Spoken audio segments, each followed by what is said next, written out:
अरे चंगू, फिर गिर गया? उठ जल्दी, नमक खराब हो जाएगा। अरे जल्दी उठ। चंगू आराम से पानी में बैठा रहा। नमक पानी में घुलने लगा। चंगू, अरे जल्दी उठ। जब वो 5 मिनट बाद खड़ा हुआ तो उसे लगा जैसे उसकी पीठ से पहाड़ उतर गया हो। नमक आधा घुल चुका था और बोरियां हल्की हो गई थी। वाह, मैं तो जीनियस हूँ। पानी में बैठो और वजन गायब। अब से यही मेरा रोज का काम है। रामू परेशान था कि सेठ को क्या जवाब देगा, लेकिन चंगू पूरे रास्ते नाचते हुए गया।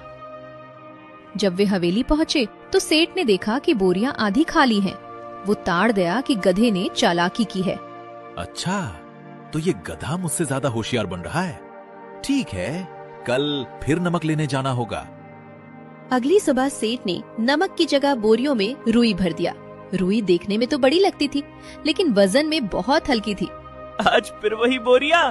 सेठ कितना बेवकूफ है, उसे कल का सबक याद नहीं है। आज तो मैं नदी में और भी ज्यादा देर तक बैठूंगा ताकि वजन बिल्कुल 0 हो जाए। जैसे ही वे नदी के बीच पहुँचे, चंगू ने बिना समय गवाए नदी में गोता लगा दिया। वो बड़े मजे से पानी में बैठ गया और सोचने लगा कि बोरी और हल्की हो रही होगी। लेकिन यहाँ विज्ञान ने खेल दिखा दिया। रुई ने पानी सोखना शुरू किया और धीरे धीरे बोरी भारी होने लगी। अरे ये क्या, वजन कम होने के बजाय बढ़ क्यों रहा है? जब चंगू ने उठने की कोशिश की तो वो हिल भी नहीं पा रहा था। रुई का वजन अब नमक से भी 5 गुना ज्यादा हो गया था। अरे चंगू, उठ, क्या हुआ? अरे कैसे उठूं? लगता है आज मेरी जल समाधि निश्चित है।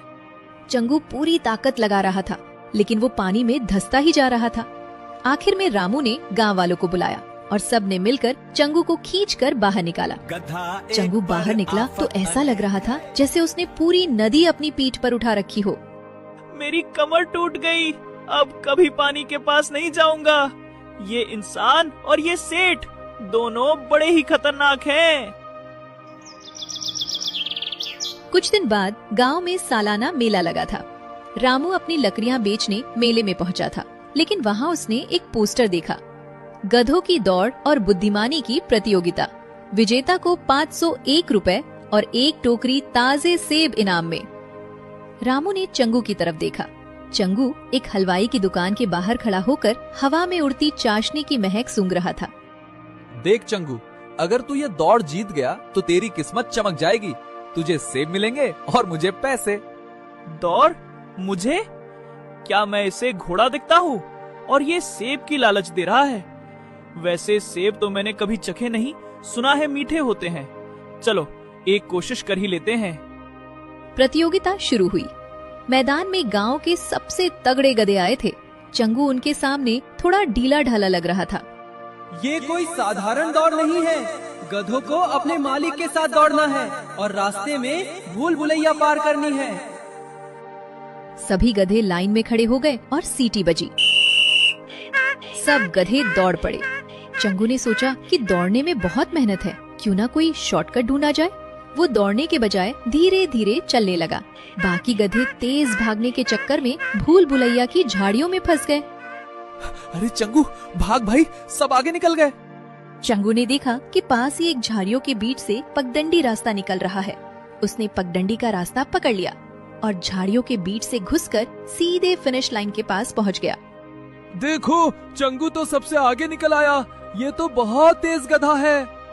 लेकिन तभी एक गड़बड़ हो गई। फिनिश लाइन के ठीक पहले एक गन्ने का ढेर लगा था।